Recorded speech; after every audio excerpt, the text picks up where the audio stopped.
Bonsoir à toutes, bonsoir à tous. Merci de nous rejoindre dans votre émission Total Chan 2, votre quotidienne d'information qui vous informe en tout cas sur le championnat d'Afrique des Nations dans sa 5e édition depuis le début de ce tournoi qui se joue présentement au Maroc depuis le 13 janvier dernier. Nous sommes à l'étape des demi-finales où le Maroc était opposé à la Libye, le derby du Maghreb qui a tourné en faveur des Lions de l'Atlas locaux. Pendant ce temps, l'équipe du Nigeria s'est imposée face au Soudan sur le plus petit des scores, 1-0 dans un instant. Retour sur le match Maroc-Libye avec notre invité de cet après-midi, Steven Lavon. C'est votre deuxième passage sur le plateau de Total Chan 2. Bonsoir. Bonsoir, bonsoir Alassane, bonsoir à tout le monde. Et bienvenue dans cette émission. Merci, c'est un plaisir. Mesdames, Messieurs, dans un instant, donc, retour sur cette rencontre qui a vu la qualification du Maroc pour la finale. Une première dans l'histoire de cette équipe marocaine, dans l'histoire de ce championnat d'Afrique des Nations qui n'est qu'à sa 5e édition. Une nouvelle fois, bonsoir mesdames, messieurs, avec le sponsoring de GBM et le soutien bien sûr de nos partenaires Guy Sport et Silvio Massimo. Merci donc de nous rejoindre pour parler football avec les locaux. C'est le championnat d'Afrique des Nations dans sa 5e édition. Maroc-Libye, Steven Lavon au stade Mohamed V de Casablanca. Le match s'est joué, c'est le Maroc qui s'est imposé 3-1, score final. La formation marocaine a ouvert le score par l'intermédiaire d'El Kabi qui ne s'est pas limité là. On va faire d'ailleurs le point avec vous, Alpha Madi Touré, vous avez suivi cette rencontre. Faites-nous le résumé.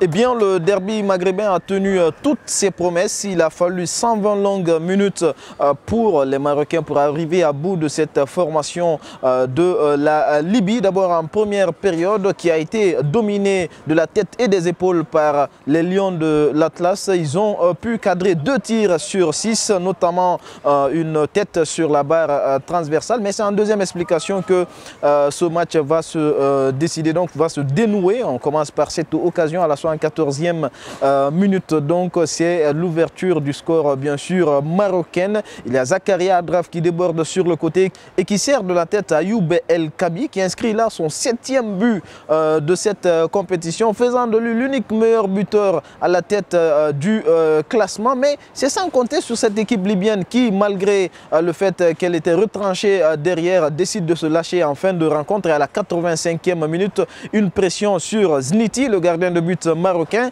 qui lâche le ballon et ce ballon est donc récupéré par l'attaquant libyen qui plante, qui égalise ce but. Donc nous sommes à la 85e minute, un but partout pour les 90 premières minutes. Salem Ablo donc qui permet à la Libye de partir aux prolongations et de donner une seconde chance à cette formation libyenne donc pour cette partie. Et on va avec justement cette prolongation. À la 96e minute, Ayoub El Kabi est à nouveau trouvé par Zakaria Adraf, cette fois-ci sur corner. 2e but du Marocain dans cette partie, surtout son 8e dans la compétition. Et il y aura un 3e but pour les Marocains. Ça sera en fin de partie, donc un penalty sifflé par l'arbitre zambien de la partie. Il est contesté mais tout de même accordé et c'est El Karti qui transforme ce penalty. 3-1 pour les Marocains qui vont partir donc en finale de cette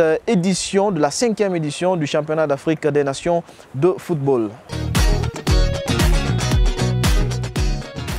Alors Steven, 3-1, score final, un match qui allait jusqu'aux prolongations. C'est dire que le derby de l'Afrique du Nord, le derby du Maghreb, a tenu toutes ses promesses. Exactement, ce derby a tenu toutes ses promesses parce qu'on savait que cette équipe libyenne était très accrocheuse. Elle pouvait bousculer n'importe quelle équipe parce qu'elle est solidaire, elle est solide, elle est bien en place.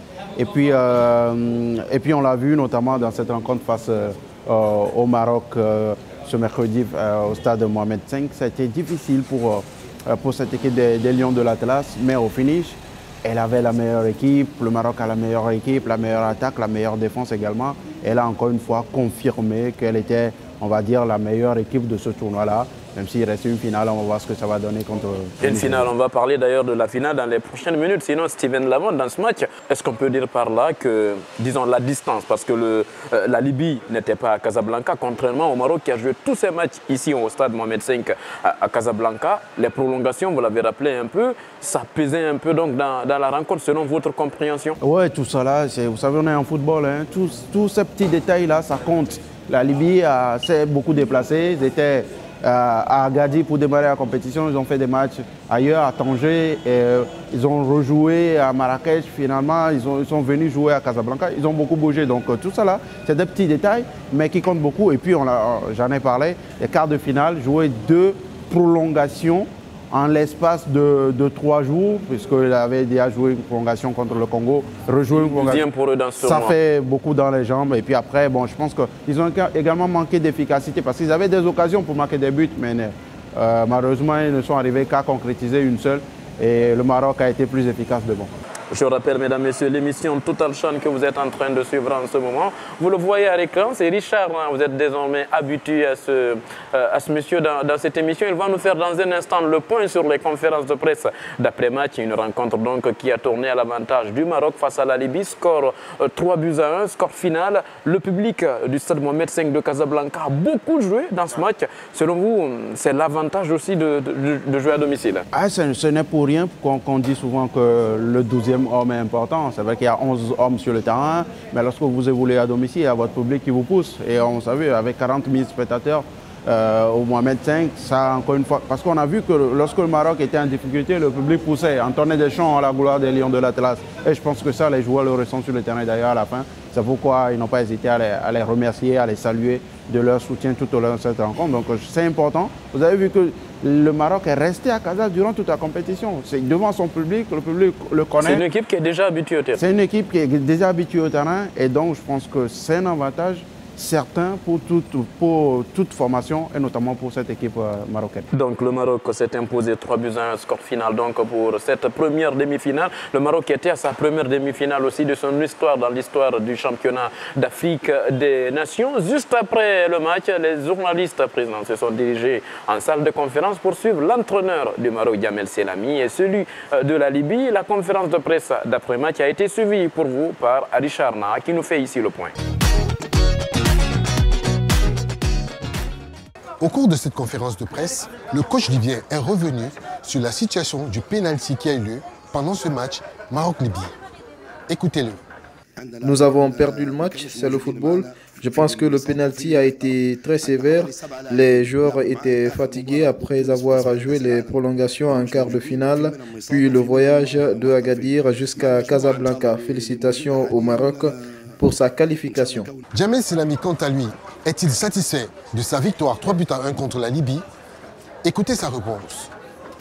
Je pense que parfois l'enjeu, il prend le dessus sur le jeu.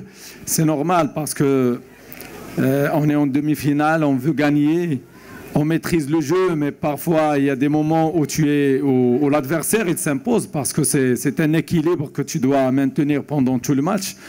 Tu ne peux pas dominer tout le match, c'est impossible, mais alhamdoulilah qu'on a pu marquer des buts dans des moments très importants. Comme ça, on a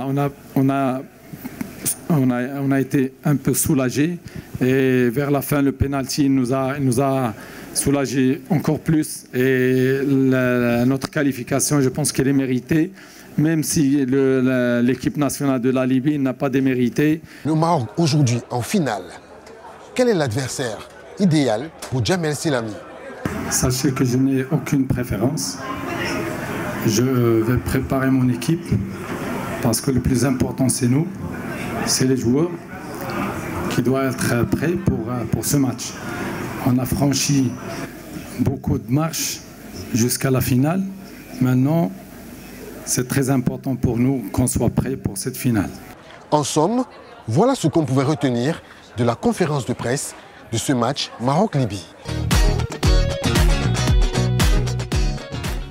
Alors Steven, c'était là la conférence de presse d'après-match. On a abordé cette question sur ce penalty. Le penalty peut-être qui a entériné cette victoire du Maroc. Est-ce que l'arbitrage a été décrié dans cette rencontre. C'est prouvé une nouvelle fois dans cette demi-finale. Oui, il y a eu des décisions vraiment que j'ai trouvé. M. Gianni Sekazoué, l'arbitre zambien, voilà, de la partie, a été un peu léger sur certaines occasions. Mais pas sur le pénalty, parce que sur le pénalty, il y avait bien faute. Le gars avec 2 pieds décollés, on pouvait ne pas siffler faute. Donc pour moi, ce n'est pas sur cette action-là, pas sur le pénalty. Mais sur d'autres occasions, il y a des fautes voilà, qu'il a sifflées, qu'il ne fallait pas siffler. Bon, après, je pense que comme l'entraîneur libyen l'a si bien souligné, je ne pense pas que ce soit cela la cause de leur défaite. Le Maroc a été plus fort et il faut garder cela. Le Maroc plus fort donc qui se qualifie pour la finale face à la Libye. La Libye qui va jouer le match pour la 3e place avant de terminer, disons, sur cette rencontre Maroc-Libye. Est-ce qu'on peut dire que le Maroc a réussi son tournoi en se limitant, en se qualifiant directement en finale, même si cette équipe ne remporte pas le trophée? Est-ce qu'on peut dire que l'équipe de Djamel Selami a réussi sa compétition à domicile avec 2 buts seulement encaissés jusqu'à aujourd'hui? Oui, moi, comme j'ai dit depuis le début, pour moi, c'est la meilleure équipe de ce tournoi-là. Elle produit le meilleur football aussi, la meilleure attaque, la meilleure défense. Ça veut dire qu'il y a du travail qui se fait aussi. On voit que c'est une certaine continuité avec l'équipe A. Bien évidemment, elle aura réussi son tournoi, qu'importe en finale, quoi. Même si je pense que ce sera très important de gagner cette finale-là, parce qu'en finale, ça ne se joue pas, ça se gagne. Et je pense qu'il y a beaucoup de frustration si le Maroc ne gagne pas cette finale-là. On verra ce que ça va donner. En tout cas, ils ont un gros adversaire devant. En tout cas, le gros adversaire s'appelle le Nigeria, parce que le Nigeria, tenez-vous bien, mesdames, messieurs, a battu le Soudan 1-0 lors de cette 2e demi-finale. Vous voyez à l'instant même les différents résultats enregistrés au compte de ces différentes rencontres. Maroc 3, Libye 1, Nigeria 1, Soudan 1. Alors, score plutôt logique, vous vous attendiez à une victoire du Nigeria? Non, je ne m'y attendais pas. Je m'attendais à un match équilibré, difficile. Je pense que c'est ce qu'on a eu parce que le score le reflète bien. 1-0 seulement. Un but marqué très vite, dès la 15e minute. Et derrière lequel les Soudanais ont couru durant toute la partie. Ça veut dire que le match était très difficile. Le Nigeria, avant cette rencontre-là, devait faire face à beaucoup de blessés. Il y avait au moins 5 joueurs qui étaient blessés, qui ne pouvaient pas jouer.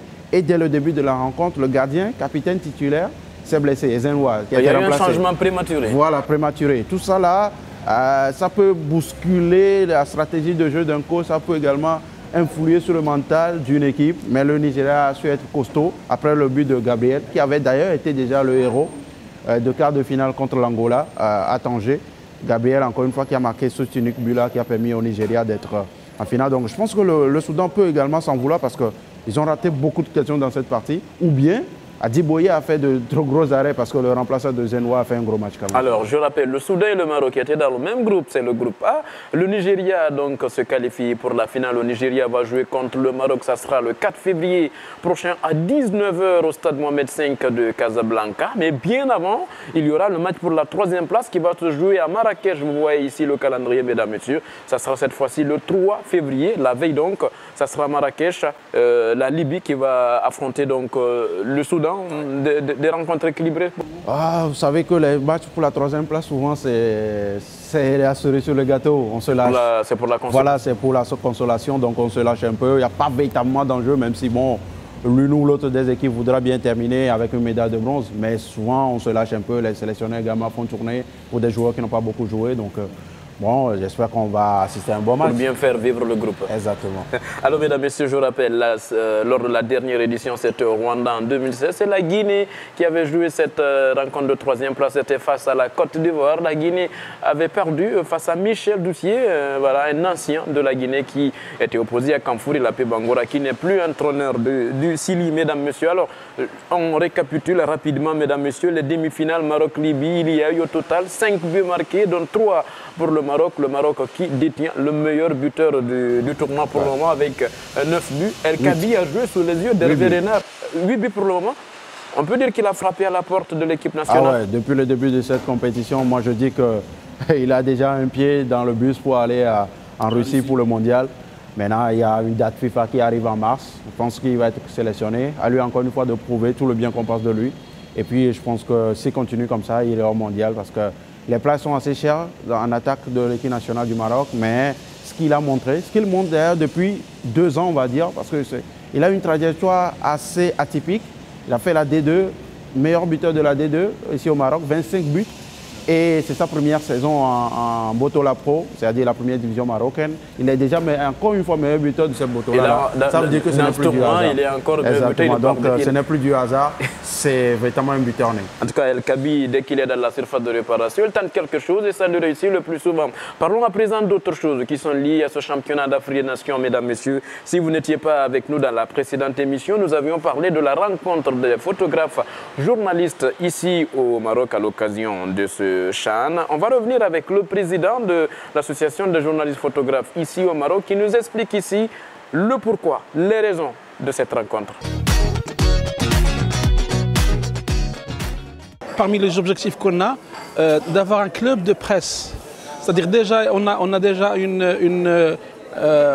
déjà un exemple à Tanger, il y a la maison du journaliste, là où on peut accueillir comme vous, des confrères et tout. Donc, mais elle est en cours de construction sur Casa.